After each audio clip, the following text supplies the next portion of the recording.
Há 1 hora atrás, então essa é a imagem de 1 hora atrás, lá da Ucrânia. A gente vai mostrar aqui os pontos, onde estão sendo atacados, praticamente toda a Ucrânia está sendo atacada aí pela Rússia.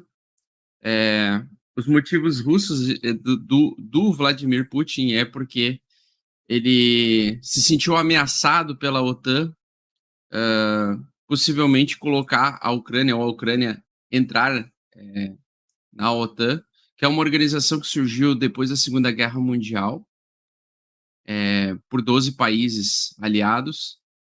E esse tipo de cena é uma cena que a gente não gostaria de ver e não merecia ver, né? Principalmente depois de um período prolongado, com pandemia, com distorção na maior parte do mercado econômico já nos últimos 2 anos. Então, a gente tem aí um cenário que se desenha e que se avizinha para talvez uma queda mais duradoura e que demore mais para recuperar, tá? Que com certeza vai ser diferente aí das outras, né?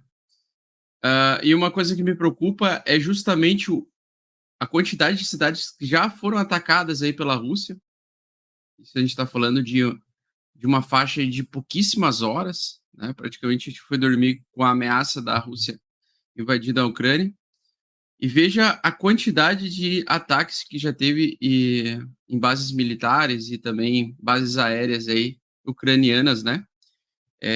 Os russos querendo consumir com todo o poderio militar aí da Ucrânia, numa tentativa aí forçada de passar a mensagem de que a Ucrânia não vai fazer parte da OTAN. Porque, lógico, para a Rússia ou para o Vladimir Putin, a Ucrânia na OTAN seria a uma fronteira final, né? E uma aproximação de um poderio bélico aí ocidental. Então, por isso que eles estão com muito. Ele está muito negacionista em fazer qualquer tipo de conversa em relação a permitir que a Ucrânia entrasse na OTAN, fizesse parte da OTAN. Então, isso seria uma ameaça grande para a Rússia, e por isso que ele está tomando essa atitude de invadir, então, a Ucrânia. Uma coisa que me chama muita atenção é essa cidade aqui, ó, Lviv. Não sei se vocês estão ligados nessa cidade aqui, que fica a oeste ucraniano, na fronteira oeste. E detalhe, né?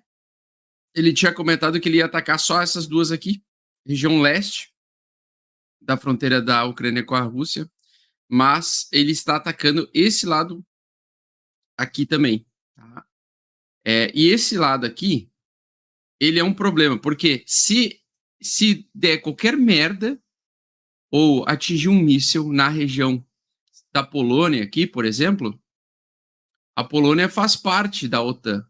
E se algum país é atacado, tá, que faz parte da OTAN atacado, a OTAN ou os países aliados, eles podem atacar o país agressor, desencadeando aí possivelmente uma terceira guerra mundial. Então, a Ucrânia não fazia parte da OTAN, ela tinha o interesse, né, de fazer parte, e justamente essa aproximação da Ucrânia com a OTAN, com esse grupo de aliados pós Segunda Guerra Mundial, fez com que a Rússia se sentisse completamente ameaçada. Tá?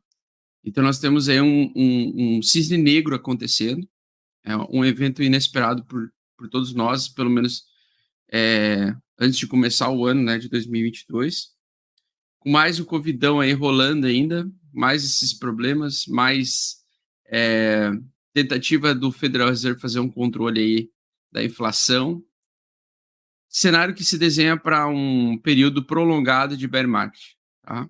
E talvez um período de bear market mais longo, muito maior que o de 2018, tá? Infelizmente aconteceu, porque a gente não gostaria que acontecesse.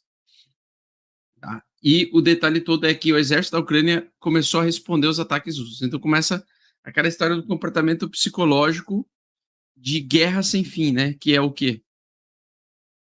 As pessoas, o ser humano como um todo, desde um conflito global até um conflito muito simples, tá?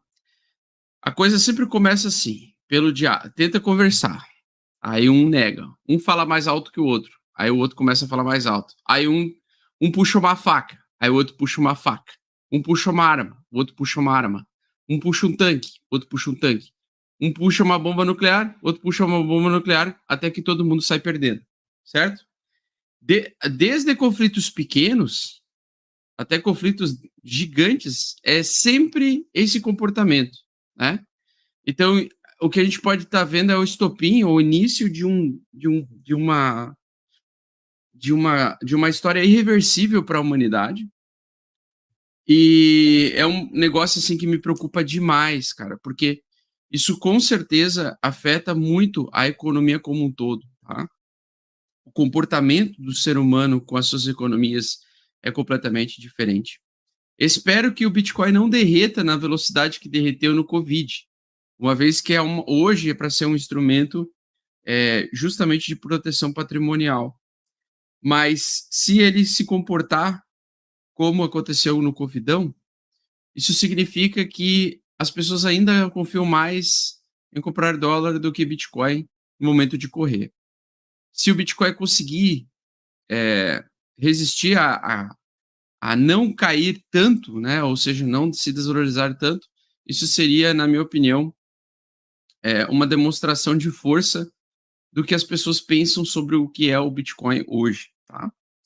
Então vamos ver o que vai acontecer. Enfim, para quem trabalha, prepare-se para juntar dinheiro e aproveitar oportunidades que, infelizmente, surgem junto com esses cisnes negros, né, que acontecem, com esses eventos inesperados, para você poder se posicionar. Mas dê valor ao seu trabalho, não desista do seu trabalho para tentar viver de trade e essas porra toda, essas palhaçadas toda aí. Junte o máximo de dinheiro possível para ter o maior número de reserva financeira possível para que quando você tiver a oportunidade, ah, no meio do caos, aproveite essa oportunidade, tá? Muito bem, nós temos então aqui a Ucrânia. A cidade bombardeada que mais me preocupa é a Lviv, que fica do lado da Polônia. Sendo a Polônia, então, um país da OTAN, qualquer tipo de ataque que entrar nesse território aqui, infelizmente vai iniciar uma guerra, desencadear uma guerra violentíssima contra a Rússia, tá? Todos esses países que vocês estão vendo aqui, que são aliados e que fazem parte da OTAN, poderiam entrar em guerra imediata contra a Rússia, né? Eu acho que nem o povo ucraniano merece o que está passando, e muito menos o russo, e muito menos qualquer povo europeu. Isso que está acontecendo é uma demonstração de que o ser humano não evoluiu a nível da gente ter um mundo em paz, tá? Porque sendo a Ucrânia um país independente, ela tem liberdade de fazer parte da OTAN, né? Só que o cara está querendo impor que isso pode ser uma ameaça para o país dele. Mas eu não acredito que a Ucrânia entrando na OTAN seria prejudicial, por exemplo, seria algo ameaçador para a Rússia. Enfim, cada um com seus problemas, né? Então vamos lá. Nós temos então aqui, eu vou deixar o vídeo rolando aí. O vídeo rolando não, né? Cara, movimento, olha só que interessante. Em pouquíssimas horas, né? Pouquíssimas horas, os caras começaram a bater os aeroportos lá na Ucrânia. E agora, com o exército ucraniano respondendo aos ataques russos, eu acho que é pior ainda. Tá? Eu acho que é pior ainda. BTC-USD teve uma pequena comprinha aqui no gráfico de 4 horas, tentativa de barra de reversão depois desse derretimento que aconteceu 1h da manhã, da 1 às 4, da 1 às 5 da manhã, das 5 da manhã, aliás, da 1 às 5 da manhã, nós tivemos uma pequena segurada no preço, mas logicamente dá para ver que isso aqui é uma formação de um topo duplo e não conseguiu defender ainda esse fundo, tá? Precisa defender esse fundo para a gente ter alguma reação mais interessante, que seria aquela acumulação e lateralização, que pode não mais acontecer justamente por causa desse ataque aí. Vamos ver como o mercado cripto se comporta. Na minha opinião, está se comportando já um pouco melhor do que no tempo do Covidão, porque quando estourou o Covidão, no dia 12 de março de 2020, nós tivemos grande queda. E geralmente fevereiro e março são meses muito ruins para o mercado cripto e o mercado econômico no geral. É um momento onde acontecem muitas decisões.